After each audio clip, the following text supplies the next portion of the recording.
আচ্ছা, এই গরমে সিজনিং ফল কি সবার খাওয়া হয়ে গেছে? আমার কিন্তু মোটামুটি সব ফলই খাওয়া হয়ে গেছে। আম, লিচু, তাল, তারপরে হচ্ছে কলা। আর কলা অবশ্য গরমের ফল না, এটা হচ্ছে 12 মাসে। তারপরেও কলাও যেহেতু বাসায় আসছে, এই জন্য আপনাদেরকে কলাও দেখাই দিলাম। আসসালামু আলাইকুম, সবাই কেমন আছেন? আশা করছি সবাই অনেক ভালো আছেন। তো সকালে ঘুম থেকে উঠেই দেখি এরকম সতেজ তাজা শাক, আর এগুলো হচ্ছে আমাদের ছাদে, যেহেতু আমাদের ছাদে আম্মু বাগান করে, তো সেক্ষেত্রে এগুলাও হয়েছে। তো এগুলো আজকে রান্না হবে, তো আম্মু এগুলো সব কিছু কুটে রাখছে। আর এখানে আছে হচ্ছে যে কচুরলতি, যেটা হচ্ছে কাঁঠালের আঠি দিয়ে রান্না হবে। আর সাথে আছে তাল। আর এই তাল হচ্ছে যে আম্মু কিনে নিয়ে আসছে, কারণ আমাদের বাসায় মোটামুটি সবাই তালটা খাইতে পছন্দ করে। তো আমি দেখে ফার্স্টে এটা ছাড়ানোর জন্য ট্রাই করতেছি, আর আম্মুরে বলতেছি তুমি ছাড়াই কেন আনো নি? আম্মু বলতেছে এতগুলো তাল কীভাবে ছাড়াই আনবো, তোমরা ছাড়াই খাও। তো আমি আমার গায়ে যত শক্তি আছে আমি সব শক্তি দিয়ে তালটা বের করে নিলাম, আর দেখেন কি একটা অবস্থা পড়ে যাচ্ছে। তো ফাইনালি আমি এটা এবার বটি নিয়ে কাটা শুরু করতেছি, কারণ আমি দা অথবা ছুরি দিয়ে এগুলো করতে পারি না। আমি সবথেকে বেশি কমফোর্টেবল ফিল করি হচ্ছে যে বটি দিয়ে।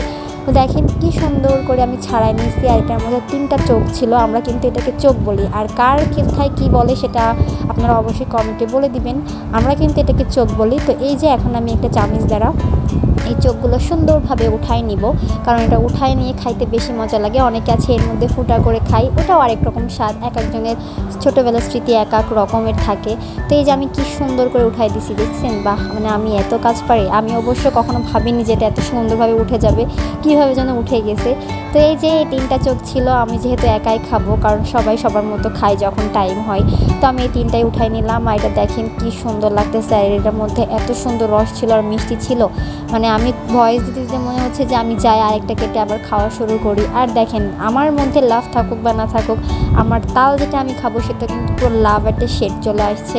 তো কিছুক্ষণ পরে দেখি ভাইয়া আসছে, ভাইয়ার কোন বন্ধুদের বাসায় গিয়েছিল, তো তাদের বাসায় লিচু গাছ আছে, আম গাছ আছে। তো তাকে এই যে আম আর কিছু লিচু দিয়েছে। আর আমের কালারগুলো দেখেন কি সুন্দর, তার মধ্যে একটা আম দেখি আহত, মানে তাকে মনে হয় অপারেশন করা হয়েছে।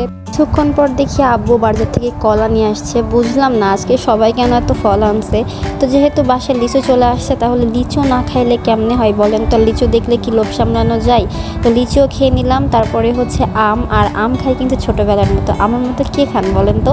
মানে কেটে খাওয়ার মতো মজা আলাদা, আর এভাবে নরম করে চষে চষে খাওয়াটা কিন্তু আরেক রকমের স্বাদ। আমি জানি মোটামুটি সবার ছোটোবেলার এই কাহিনিটা অবশ্য আছে। তো সব কিছু শেষ করে এবার ছাদে চলে গিয়েছিলাম লেবু পাড়তে, কারণ আজকে ভাত দিয়ে খাওয়া হবে। তো এই তো আজকের ভিডিও এই পর্যন্ত। সবাই ভালো থাকেন, সুস্থ থাকেন, আল্লাহ হাফেজ।